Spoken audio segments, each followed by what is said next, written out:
Malayalam big boss season 7 50 ദിവസം പിന്നിടുമ്പോഴും ഇതുവരെ ഈ സീസണിൽ ഒരു രാജാവോ രാജ്ഞിയോ ഉണ്ടായിട്ടില്ല എന്നാണ് എനിക്ക് തോന്നിയിട്ടുള്ള കാര്യം.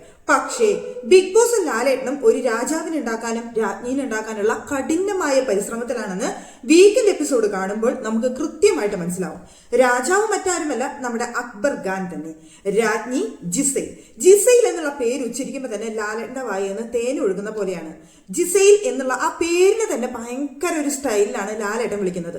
ഇപ്പൊ ഇന്നത്തെ വീക്കെൻഡ് എപ്പിസോഡ് കണ്ടുകഴിഞ്ഞാൽ നിങ്ങൾക്ക് മനസ്സിലാവും. അവരെ അടുത്ത് 3 കാര്യങ്ങൾ അവരെ കുറിച്ചുള്ളത് പറയാനായിട്ട് പറഞ്ഞിരുന്നു. അവരുടെ സത്യസന്ധമായി നിന്ന കാര്യം, അവരുടെ റിഗ്രറ്റ് ചെയ്യുന്ന കാര്യം, പിന്നെ അവരുടെ നിൽക്കാനുള്ള കാര്യം എന്താണെന്ന് ഓരോരുത്തരും പേര് വിളിക്കുന്നുണ്ടായിരുന്നു.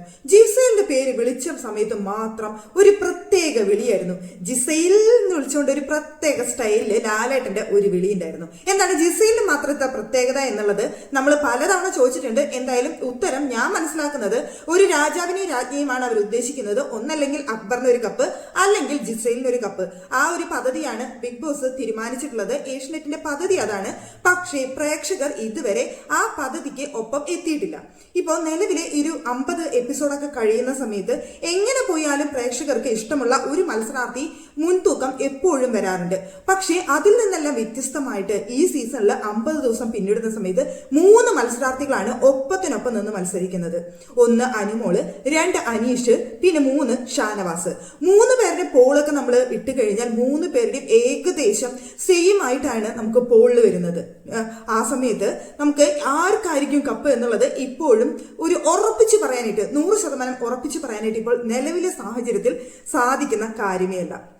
ഈ വീക്കില് ആര്യൻ പോകുമെന്ന് ഒരുപാട് പേര് പ്രതീക്ഷിച്ചിട്ടുണ്ടായിരുന്നു. പക്ഷെ ആര്യനെ അങ്ങനെ അത്ര പെട്ടെന്ന് ബിഗ് ബോസ് പുറത്തുവിടുന്നത് നിങ്ങൾ ആരും പ്രതീക്ഷിക്കേണ്ട.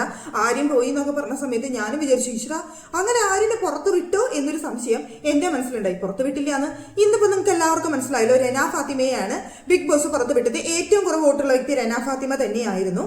ഏറ്റവും തുടക്കത്തിൽ അത്രയും പക്ക നെഗറ്റീവായിട്ട് നിന്നിരുന്ന മത്സരാർത്ഥിയാണ് രന ഫാത്തിമ. ചീവീടിന്റെ ശബ്ദം എന്നൊക്കെ പറഞ്ഞിട്ട് ആൾക്കാർക്ക് അത് രന ഫാത്തിമ സംസാരിക്കുന്നത് പോലും കേൾക്കാനായിട്ട് താല്പര്യം ഉണ്ടായിരുന്നില്ല.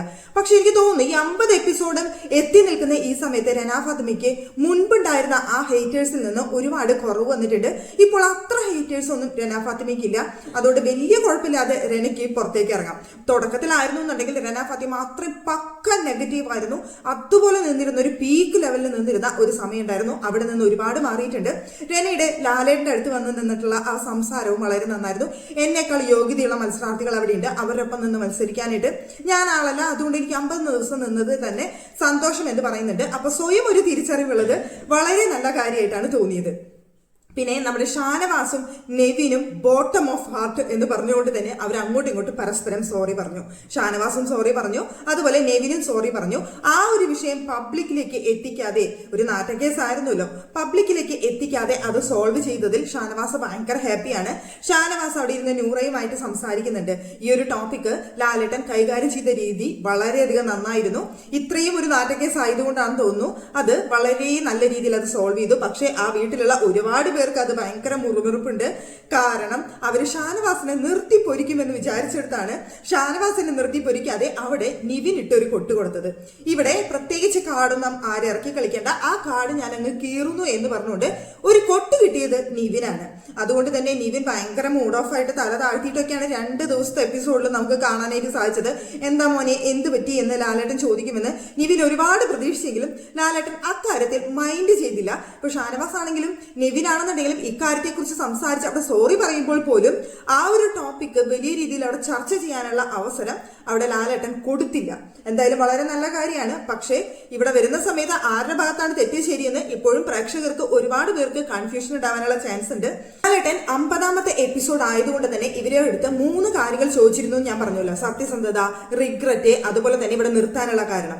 അതിൽ നമ്മുടെ ആര്യം പറഞ്ഞൊരു കാരണമാണ് കേട്ടോ എനിക്ക് ഏറ്റവും വലിയ കോമഡി ആയിട്ട് തോന്നിയ കാര്യം. എന്നെ ഒറ്റയ്ക്ക് കണ്ടാൽ പോലും ആൾക്കാർക്ക് ചാനൽ മാറ്റാനായിട്ട് തോന്നില്ല. കാരണം ഞാൻ ഭയങ്കര എന്റർടൈനർ ആണ്, പിന്നെ ഞാനൊരു ആക്ടറാണ്. അതുകൊണ്ടൊക്കെ തന്നെ എന്നെ കണ്ടു കഴിഞ്ഞാൽ ഒറ്റയ്ക്ക് കണ്ടാൽ പോലും ആരും ചാനൽ മാറ്റില്ല. അത്രയ്ക്കും ആൾക്കാരെ എന്നെ കാണാനായിട്ട് ആഗ്രഹിക്കും എന്ന് ആര്യൻ അവിടെ പറയുന്നുണ്ടായിരുന്നു. പക്ഷേ എന്റെ പൊന്നു മോനെ, നിന്നെ കാണാനായിട്ട് പ്രേക്ഷകർക്ക് 90 100% പേർക്കും താല്പര്യമില്ല. ഇപ്പോ നീ അവിടെ നിൽക്കുന്നത് എന്താണെന്ന് ചോദിച്ചു കഴിഞ്ഞാൽ ജിസേൽ നോമിനേഷനിൽ വരാത്തത് കൊണ്ട് ജിസേലിന്റെ വോട്ടുകളും നിനക്ക് എത്തുന്നതുകൊണ്ടാണ് നീ അവിടെ പിടിച്ചു നിൽക്കുന്നത്. പ്രേക്ഷകർ ഇത്രയും വെറുത്തൊരു മത്സരാർത്ഥി ഇപ്പോൾ നിലവിലെ ഈ 50 ദിവസം എത്തി നിൽക്കുന്ന സമയത്ത് മറ്റാരുമില്ല എന്നാണ് എനിക്ക് തോന്നുന്നത്. ബിഗ് ബോസ് വീട്ടില് അത്രയും വെറുത്തൊരു മത്സരാർത്ഥിയാണ് ജിസേലിന്റെ വെറും പാവാട അല്ലെങ്കിൽ സാരി തുങ്ങി നടക്കുന്ന ഒരുത്തൻ മാത്രമായിട്ടാണ് ആര്യൻ എന്ന് പറയുന്ന വ്യക്തിയെ പുറത്തുള്ള എല്ലാ പ്രേക്ഷകരും നോക്കി കാണുന്നത്. പിന്നെ നമ്മുടെ അനുമോള് പറയുന്നുണ്ടായിരുന്നു, ഞാൻ ഈ വീട്ടിൽ ഫേക്ക് ആയിട്ടാണ് നിൽക്കുന്നത് എന്നുള്ളൊരു കാര്യം. അത് പറ്റൊന്നല്ല കേട്ടോ, അവിടെ ഫേക്ക് ആയിട്ട് നിൽക്കുന്നു എന്ന് അനുമോൾ ഉദ്ദേശിച്ചത് ഞാൻ എല്ലാവരുടെ അടുത്ത് ഭയങ്കര സ്നേഹം പ്രകടിപ്പിച്ചിട്ട് നിൽക്കുന്ന ഒരു വ്യക്തിയാണ്. പക്ഷേ ഇവിടെ വന്നിട്ട് അങ്ങനെ നിന്ന് കഴിഞ്ഞാൽ ഗെയിം കളിക്കാൻ ബുദ്ധിമുട്ടാവും എന്നറിയാവുന്നത് കൊണ്ട് ഇപ്പൊ ആരെങ്കിലും അടുത്ത് ചെറിയൊരു ഉടക്കുണ്ടെങ്കിൽ അവരുടെ അടുത്ത് മിണ്ടാതെ ദേഷ്യം പിടിച്ച് ഒക്കെ ഞാൻ നിൽക്കും. പക്ഷെ പുറത്ത് ഞാൻ അങ്ങനെയല്ല, ഇവിടെ ഞാൻ ഗെയിമിന് വേണ്ടിയിട്ട് അങ്ങനെ കുറച്ച് മാറി നിൽക്കുന്നുണ്ട് എന്നൊരു കാര്യം അവിടെ അനു പറയുന്നുണ്ടായിരുന്നു. ഒരുപാട് പേര് പറയുന്ന കാര്യമാണ് അനു ഭയങ്കര ഫേക്ക് ആയിട്ട് നിൽക്കുന്ന ഒരു വ്യക്തിയാണ്, ഫേക്ക് പേഴ്സൺ ആണ്, അനുമോൾ ഇങ്ങനെയല്ല എന്നൊക്കെ ഒരുപാട് പേര് പറയുന്നുണ്ട്. ഇപ്പൊ അനുമോൾ തന്നെ അതിനുള്ള ഉത്തരം തന്നിരിക്കുകയാണ്. അനു അവിടെ ഫേക്ക് ആയിട്ട് തന്നെയാണ് നിൽക്കുന്നത് എന്ന് അനു പറയുന്നുണ്ട്. മറ്റൊന്നും കൊണ്ടല്ല, ഇതൊരു ഗെയിമാണ്. ഗെയിമിൽ അവിടെ എല്ലാവരുടെ അടുത്ത് സ്നേഹം പറഞ്ഞ് കെട്ടിപ്പിടിച്ച് നിന്ന് കഴിഞ്ഞാൽ മുന്നോട്ട് പോകാനായിട്ട് സാധിക്കില്ല. ഗെയിമിന്റേതായ രീതിയിൽ മുന്നോട്ട് പോകണം. ആ രീതിയിലാണ് ഞാൻ ആ വീട്ടിൽ നിൽക്കുന്നത് എന്നൊരു കാര്യം അനുമോൾ അവിടെ പറയുന്നുണ്ടായിരുന്നു. പിന്നെ അനുമോളെയും നൂറയെയും അവിടെ ലാലേട്ടൻ നന്നായിട്ട് വഴക്ക് പറഞ്ഞു. ലാലേട്ടൻ അവിടെ നിന്ന് ഇറങ്ങി പോകുന്ന ഒരു സാഹചര്യം വരെ ഉണ്ടായി. പക്ഷെ എനിക്ക് തോന്നുന്നു ലാലേട്ടൻ അത് കാണിച്ചത് ഒരു ഡ്രാമയാണെന്നാണ് എനിക്ക് തോന്നിയത്. അതിനെ മാത്രം ഇറങ്ങി പോകാൻ മാത്രം വലിയൊരു തെറ്റൊന്നും അവിടെ അനുമോളും നൂറും ചെയ്തിട്ടില്ല. പക്ഷെ അവർ തെറ്റ് ചെയ്തു എന്ന് ചോദിച്ചു കഴിഞ്ഞാൽ തെറ്റ് ചെയ്തു. അതിന് ചീത്ത പറഞ്ഞത് ഓക്കെ, പക്ഷെ ഇറങ്ങി പോകാൻ മാത്രമുള്ളത് ഇതൊന്നും അവിടെ ഉണ്ടായിരുന്നില്ല എന്നാണ് എനിക്ക് തോന്നിയത്. അവിടെ ആദില സേഫ് ആയ സമയത്ത് അവരോട് പുറത്തേക്ക് വരണ്ട, അവര് പാട്ട് പാടി ഡാൻസ് കളിച്ച് അകത്തേക്ക് വരുന്നതാണ് പറഞ്ഞിട്ടുണ്ടായിരുന്നത്. പക്ഷേ അവിടെ നൂറ ഓടി വന്നു, പിന്നാലെ അനുമോളും ഓടി വന്നു. രണ്ടുപേരും പുറത്തേക്ക് വന്നതിനെയാണ് ലാലേട്ടൻ അവിടെ വഴക്ക് പറഞ്ഞത്. നിങ്ങൾ എല്ലാ കാര്യങ്ങളും തീരുമാനിക്കാനാണെന്നുണ്ടെങ്കിൽ പിന്നെ എന്തിനാണ് ഞാനിവിടെ എന്ന് ചോദിച്ചുകൊണ്ടാണ് ലാലേട്ടൻ അവിടെ നിന്ന് ഇറങ്ങിപ്പോയത്. അതിനുശേഷം ഷാനവാസ് വന്നിട്ട് പറയുന്നുണ്ട്, ലാലേട്ടൻ നിങ്ങളെയൊക്കെ കൊച്ചുകുട്ടികളായിട്ട് കാണുന്നുള്ളൂ, നമ്മുടെയൊക്കെ കുട്ടികളിൽ ലാലേട്ടൻ മനസ്സിലാവുന്ന കാര്യമാണ്, ലാലേട്ടൻ അത് മറന്നോളും, വിഷമിക്കേണ്ട എന്ന് പറയുന്നുണ്ട്. പക്ഷെ എല്ലാവരും കുറ്റപ്പെടുത്തുന്ന സമയത്ത് ഷാനവാസ് മാത്രമാണ് അവിടെ വന്നിരുന്ന ആ ഒരു കാര്യം പറഞ്ഞത്. എനിക്കിപ്പോൾ ഇറങ്ങി പോകാൻ മാത്രമുള്ള ഒരു ദേഷ്യത്തിനുള്ള കാര്യം അവർ ചെയ്തതായിട്ട് തോന്നിയിട്ടില്ല. മുൻ സീസണുകളിലൊക്കെ ഇത് സംഭവിച്ചിട്ടുള്ള കാര്യമാണ്. ഇതിപ്പോൾ ആദ്യമായിട്ട് സംഭവിക്കുന്ന കാര്യമൊന്നുമല്ല.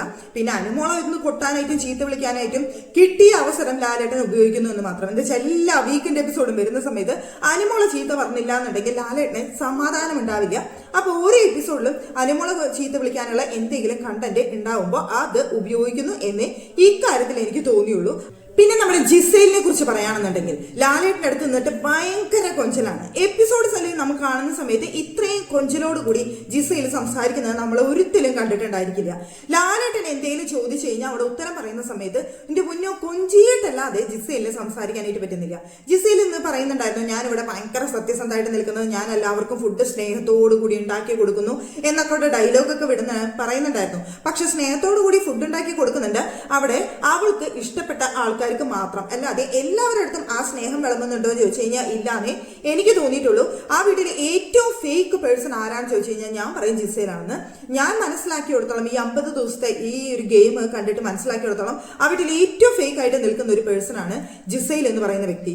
പിന്നെ അക്ബർ എന്ന് പറയുന്ന വ്യക്തി ജിസേലിനെ താങ്ങി നിൽക്കുന്നതുകൊണ്ടാണ് ഇവിടെ ഇത്രയും നെഗറ്റീവ് അക്ബറിന് വരുന്നത്. അക്ബർ അവിടെ ഗെയിമായിട്ടാണ് ഫുള്ള് കാണുന്നത്. അനുവിന്റെ അടുത്താണ് ഇത്തിരിയെങ്കിലും പേഴ്സണൽ ക്രെഡിറ്റ് ഉള്ളത്. ഞാൻ എന്റെ റിസപ്ഷന് വിളിക്കില്ല എന്ന് അനുമോളുടെ അടുത്ത് പറഞ്ഞു എന്ന് അക്ബർ അവിടെ പറയുന്നുണ്ട്. എന്നിട്ട് ഇന്ന് പറയുന്നുണ്ട്, ഞാൻ വിളിക്കൂട്ടോ, എനിക്കിത് ഗെയിമാണ്, ഞാനത് അങ്ങനെയൊന്നും ഉദ്ദേശിച്ച് പറഞ്ഞതല്ല എന്ന് അക്ബർ പറയുന്നുണ്ട്. അതുകൊണ്ട് തന്നെ അക്ബർ കുറേയൊക്കെ ഗെയിമിന്റെ ഭാഗമായിട്ടാണ് ചെയ്യുന്നത് എന്നുണ്ടെങ്കിൽ പോലും ഈ ജിസൈൽ അതിന്റെ ഗ്രൂപ്പിനെ താങ്ങി നടക്കുന്നുകൊണ്ടാണ് അക്ബറിന് ഇത്ര നെഗറ്റീവ്. പിന്നെ ബിഗ് ബോസ് അക്ബറിന്റെ ഒരു കപ്പ് എന്ന പദ്ധതി നടപ്പിലാക്കാൻ വേണ്ടിയിട്ട് അക്ബറിനെ വെളുപ്പിക്കാൻ നോക്കുന്നത് കൊണ്ടും പ്രേക്ഷകർ അക്ബറിനെ വെറുത്തു പോകുന്നതാണ്. ഒരു ഗെയിമർ എന്ന നിലയിൽ നോക്കി കാണുന്ന സമയത്ത് അക്ബർ അവിടെ നിൽക്കാനായിട്ട് യോഗ്യതയുള്ള മത്സരാർത്ഥി തന്നെയായിട്ടാണ് എനിക്ക് നിലവിലെ സാഹചര്യത്തിൽ തോന്നിയിട്ടുള്ളത്. കഴിഞ്ഞ ഒരു ഒറ്റ വീക്ക് കൊണ്ട് ആദില എന്ന് പറയുന്ന മത്സരാർത്ഥി പക്ക നെഗറ്റീവ് ആയിട്ടുണ്ട്. ഇനി ഈ വരുന്ന ആഴ്ച ആദിലയുടെ ഗെയിം എങ്ങനെ ഇരിക്കും എന്നതിനെ നോക്കിയിരിക്കും ആദിലയുടെ അവിടെയുള്ള ഇനി തുടർന്നുള്ള നിൽപ്പ്. ഇനി ആദില നിൽക്കണോ പോണോ എന്ന് തീരുമാനിക്കുന്നത് എനിക്ക് തോന്നുന്നു ആദില ഇനി എങ്ങനെ ഗെയിം കളിക്കുന്നു അവിടെ നിൽക്കുന്നു എന്നതിനെ ആശ്രയിച്ചിരിക്കും എന്ന് തന്നെയാണ് തോന്നുന്നത്. ഇപ്പം അനീഷ്, ഷാനവാസ് ഇവരൊക്കെ ഭയങ്കര കൂട്ടായിരിക്കുകയാണ്. അനുമോളും ആദില, നൂറ് ഇവരൊക്കെ ഒരു ഗ്രൂപ്പായിട്ട് തന്നെ മാറിയിട്ടുണ്ട്. പക്ഷേ ഈ ഗ്രൂപ്പിസം അവിടെ വന്നു കഴിഞ്ഞാൽ ഗെയിമിനെ അത് ബാധിക്കും എന്നുള്ളത് വലിയൊരു കാര്യമാണ്. അവർക്ക് പരസ്പരം അങ്ങോട്ടും ഇങ്ങോട്ടും ഗെയിം കളിക്കാനുള്ള ആ ഒരു സ്പിരിറ്റ് നഷ്ടപ്പെടും. ഇപ്പൊ ആ വീട്ടിൽ തികച്ചും ഒറ്റപ്പെട്ട് നിൽക്കുന്ന മത്സരാർത്ഥി ആരാന്ന് ചോദിച്ചു കഴിഞ്ഞാൽ ഞാൻ പറയാം അത് ബിന്നിയാണെന്ന്. ഇത്രയും നാളും അക്ബറിന്റെ പിന്നാലെ നടന്ന് കുത്തിത്തിരിപ്പ് എന്നൊരു പേര് കിട്ടി.